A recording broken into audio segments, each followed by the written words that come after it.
എൻ്റെ ഈ വീഡിയോ സൂപ്പറായിട്ട് കാണണം കണ്ടല്ലേ, മൊബൈലൊന്ന് ചരിച്ചു പിടിച്ച് കാണണം കേട്ടോ. അങ്ങനെയാണ് എനിക്ക് തോന്നുന്നത്. ഇത് ആനന്ദ് കേട്ടോ, ഇവ എൻ്റെ വീട്ടിലോട്ടാണ് വരുന്നത്. ഈ കിടന്ന് കരയുന്ന പട്ടിയും ഈ കിടന്ന് കരയുന്ന കാക്കയും ഇതൊന്നും നമ്മൾ വളർത്തുന്നൊന്നുമല്ല. പക്ഷെ നമ്മളെ ശല്യം ചെയ്യാൻ വേണ്ടി ഇങ്ങനെ ഒച്ച വെച്ചുകൊണ്ടേയിരിക്കും. ചിലപ്പോൾ എനിക്ക് ദേഷ്യം വരും. അപ്പം ഞാൻ താണ്ട് ഇതിനൊക്കെ കല്ലെടുത്തിട്ട് എറിയും. ഈ കല്ലെടുത്ത് എറിഞ്ഞിട്ട് താണ്ട് സ്ലോ മോഷന് തിരിയുന്നതാണ് ഞാൻ എവിടെ പോകാൻ വേണ്ടി ഇങ്ങനെ ഒരുങ്ങി നിൽക്കുന്നത് അറിയോ? അതിനുള്ള വഴിയാണ് താണ്ടിവൻ. ഇവൻ വന്നു കഴിഞ്ഞാൽ എങ്ങോട്ടെങ്കിലും പോകണമെന്ന് പറയും.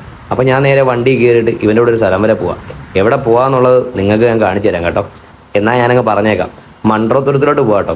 മൺട്രോത്തുരത്തിലെ കുറച്ച് കാഴ്ചകളൊക്കെ നിങ്ങളെ കാണിക്കാമെന്ന് വിചാരിച്ചു. അത് കഴിഞ്ഞിട്ട് കുറേ കാര്യങ്ങൾ നിങ്ങളുടെ അടുത്ത് എനിക്ക് പറയാനുണ്ട്. അതൊക്കെ ഞാൻ പതിയെക്കൊണ്ട് പറയാം. ഈ ട്രെയിനൊക്കെ പോകുന്നത് നല്ല മനോഹരമായിട്ടല്ലേ. അങ്ങനെ ഞങ്ങൾ നേരെ മൺട്രോത്തുരത്ത് എത്തി കേട്ടോ.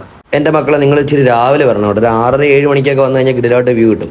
അല്ലാത്തപ്പോൾ ഉണ്ടല്ലോ നല്ല വെയിലായിരിക്കും. ആ വെയിലത്ത് നമ്മൾ ഇങ്ങനെ നടക്കേണ്ടി വരും. അങ്ങനെ ഞാൻ കുറച്ച് നേരം വെയിലത്തൊക്കെ നടന്നിട്ട് വെള്ളത്തിൽ കാലിട്ട് കുറച്ച് നേരം ഇരിക്കാമെന്ന് വിചാരിച്ചു. ഇവിടെ വരുന്ന പകുതി ആളുകളും പുറത്തുനിന്നുള്ളവരാണ്. നമ്മുടെ നാട്ടിലുള്ള ആളുകളൊക്കെ കുറവാണ് കേട്ടോ. സംഭവം ബാംഗ്ലൂർ ഡേയ്സിൽ ഒരു പാട്ട് കേട്ടിട്ട് ഞാൻ നോക്കിയപ്പോൾ ഉണ്ടല്ലോ കുറച്ച് ആളുകൾ ഇങ്ങനെ ഡാൻസ് കളിച്ച് വരുന്നു. അവർ ബാംഗ്ലൂർ ഡേയ്സിലെ പാട്ട് മാറ്റിയാണ് പാടിയത് കേട്ടോ. ബാംഗ്ലൂർ എന്നുള്ളത് മംഗ്ലൂർ എന്നാക്കി. അപ്പോൾ എനിക്ക് മനസ്സിലായി അവർ മംഗ്ലൂരുള്ളതാണ്. അങ്ങനെ ഞങ്ങൾ അവിടുത്തെ കാഴ്ചകളൊക്കെ കണ്ടിട്ടില്ല. പിന്നെ ഒരു സ്ഥലത്ത് പോകാൻ വേണ്ടി ഗൂഗിൾ മാപ്പ് ഇട്ട് കേട്ടോ.